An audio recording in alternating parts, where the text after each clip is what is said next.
अस्सलाम वालेकुम guys, my name is Malik Awais Ashraf and welcome back to my YouTube channel. उम्मीद है कि आप सब खैरियत से होंगे। तो आज हमने स्टार्ट करनी है अकाउंटिंग का चैप्टर नंबर 2, जिसका नाम है cost, terms, concepts and classifications. इसमें आज हम करने लगे हैं schedule of cost of goods manufactured. Cost of goods of manufactured का हमने शेड्यूल आज हमने पढ़ना है। ठीक है, तो हम बनाते हैं इसका शेड्यूल। जो इस शेड्यूल में जो पहली चीज़ आती है ना, वो हमारे पास आती है डायरेक्ट मटेरियल। ठीक है, हम डायरेक्ट मटेरियल कैसे फाइंड करेंगे? उसके लिए हमारे पास पहले आता है बिगनिंग ऑफ रॉ मटेरियल।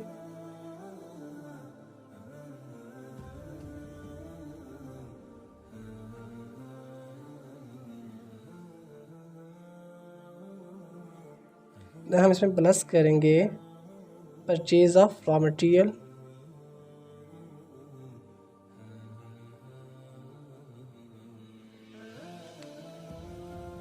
ठीक है, तो इन दोनों को ऐड करके हमारे पास आ जाएगा raw materials available for use. Raw materials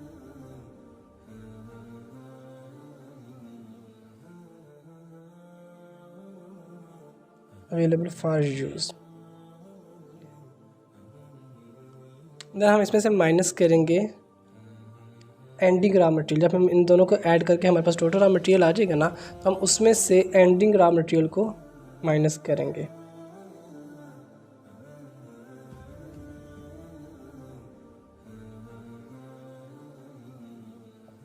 then हमारे पास आ जाएगा टोटल रॉ मटेरियल।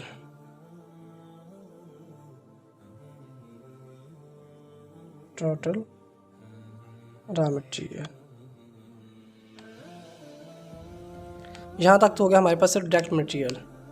ये सिर्फ जितनी क्लासिफिकेशन इसकी है, ये सारी सिर्फ डायरेक्ट मटेरियल की है। जब हमने डायरेक्ट मटेरियल फाइंड करना होगा तो हम क्वेश्चन से निकालेंगे। पहले बिगनिंग ऑफ रॉ मटेरियल को लिखेंगे, फिर हम लिखेंगे परचेज ऑफ रॉ मटेरियल। उन दोनों को ऐड करेंगे तो हमारे पास आ जाएगा raw material available for use. फिर हम उसमें से एंडिंग रॉ मटेरियल को सब्ट्रैक्ट करेंगे, देन हमारे पास आ जाएगा टोटल रॉ मटेरियल। ठीक है, इसमें दूसरा पॉइंट आता है डायरेक्ट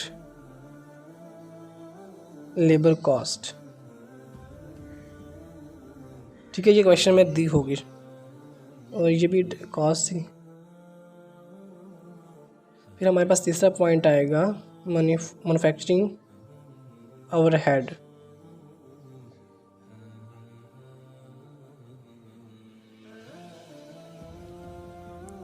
अब इसके अंदर क्या क्या हो सकता है? इंश्योरेंस फैक्ट्री हो सकती है,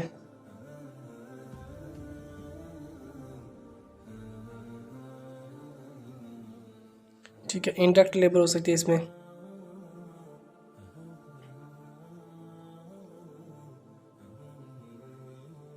और हमारे पास मशीन हो सकता है, मशीन लैंडर, जो मशीन हमने उधार पे ली होती हैं। उसके बाद हमारे पास यूटिलिटी या फैक्ट्री हो सकता है,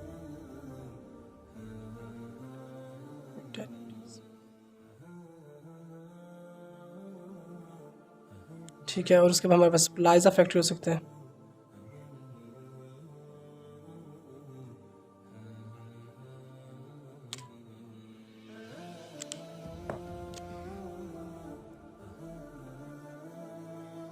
उसमें हमारे पास डेप्रिसिएशन हो सकता है,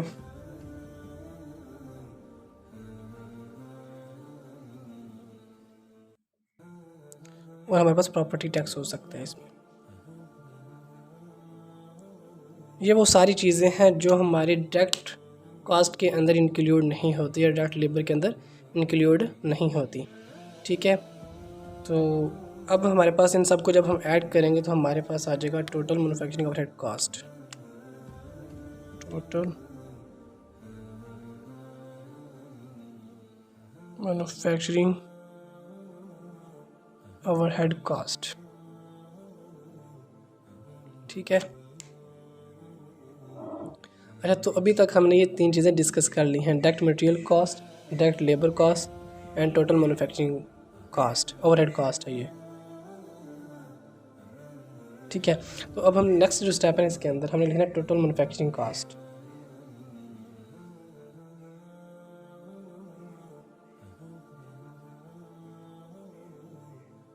अब वो ये कैसी आएगी, हमने इन तीनों कास्ट को, जो हमारी डायरेक्ट मटेरियल कास्ट होगी, डायरेक्ट लेबर कास्ट होगी, टोटल मैन्युफैक्चरिंग कास्ट होगी ना, इन तीनों को ऐड करके यहाँ पे हमने लिख देना है, ठीक है। फिर हमने इसमें से इसके अंदर हमने ऐड करना है बिगिनिंग वर्क इन प्रोसेस, ठीक है। और फिर हमने माइनस कर देना एंडिंग वर्क इन प्रोग्रेस, ठीक है। तो हमारे पास आ जाएगी कॉस्ट ऑफ गुड्स मैन्युफैक्चर्ड। तो ये हमारे पास शेड्यूल था इसका, कॉस्ट ऑफ गुड्स मैन्युफैक्चर्ड का। पहले हमने डायरेक्ट मटेरियल फाइंड करना था, फिर डायरेक्ट लेबर कास्ट लिखेंगे, फिर टोटल मैन्युफैक्चरिंग कास्ट, और एंड पे हम इनको इसके अंदर ऐड करेंगे बिगिनिंग वर्क इन प्रोग्रेस और माइनस करेंगे एंडिंग वर्क इन प्रोग्रेस। तो हमारे पास कॉस्ट ऑफ गुड्स मैन्युफैक्चर्ड आ जाएगी, ठीक है। तो अब हम नेक्स्ट करेंगे इनकम स्टेटमेंट, कि इनकम स्टेटमेंट का स्केच कैसा होता है, कैसे बनाते हैं, ठीक है। तो इसके अंदर सबसे पहले हमारे पास आती है सेल्स, ठीक है। फिर हमने सेल में से CGS को माइनस करना होता है। CGS stand for cost of goods sold, ठीक है। तो हमारे पास आ जाएगा ग्रॉस प्रॉफिट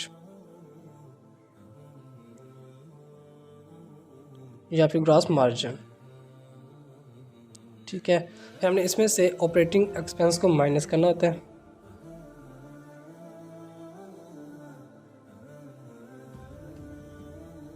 तो हमारे पास नेट इनकम आ जाएगी, ठीक है। तो ये हमारे पास इनकम स्टेटमेंट। तो नेक्स्ट हमारे पास है CGS stand for cost of goods sold, कि कॉस्ट ऑफ गुड, अगर हमें क्वेश्चंस के अंदर CGS ना दिया हो तो हम उसको कैसे फाइंड करेंगे, ठीक है। तो अगर ना दिया हो ना, हमें डायरेक्ट CGS ना दिया तो हमें उस कुछ दी होगी कि उन्होंने फिनिश गुड्स दी होंगी, या बिगनिंग इन्वेंट्री और एंडिंग इन्वेंट्री दी होगी, और परचेज ऑफ इन्वेंट्री, ये 3 चीज़ें दी होंगी क्वेश्चंस के अंदर। तो इन 3 चीज़ों को यूज़ करते हुए हमने CGS को फाइंड करना है। हमने क्या करना है, पहले लिखना बिगनिंग इन्वेंट्री,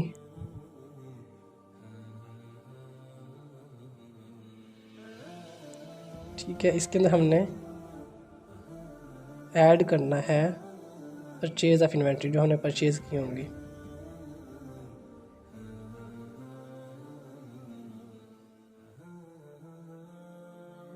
तो हमारे पास आ जाएगा गुड्स अवेलेबल फॉर सेल,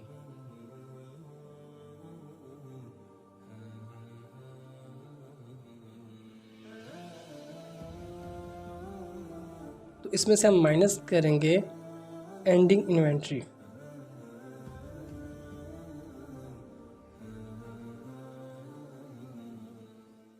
तो हमारे पास आ जाएगा CGS, ठीक है, कॉस्ट ऑफ गुड्स सोल्ड।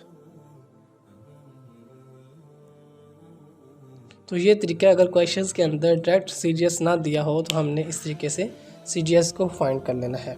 इस वीडियो में ये कंसेप्ट है जो बता दिया मैंने आपको, शेड्यूल ऑफ गुड्स मैन्युफैक्चरिंग का, इनकम स्टेटमेंट और ये CGS, यही 3 चीज़ें नेक्स्ट जो मैं क्वेश्चन कराऊंगा, review problem, question number exercise के जो करवाऊंगा, तो उनके अंदर यही कंसेप्ट यूज़ होंगे। अगर आपको ये चीज़ें अच्छे तरीके से याद होंगी, इनके कंसेप्ट क्लियर होंगे, तो आप इजीली इन क्वेश्चंस को सॉल्व कर लोगे।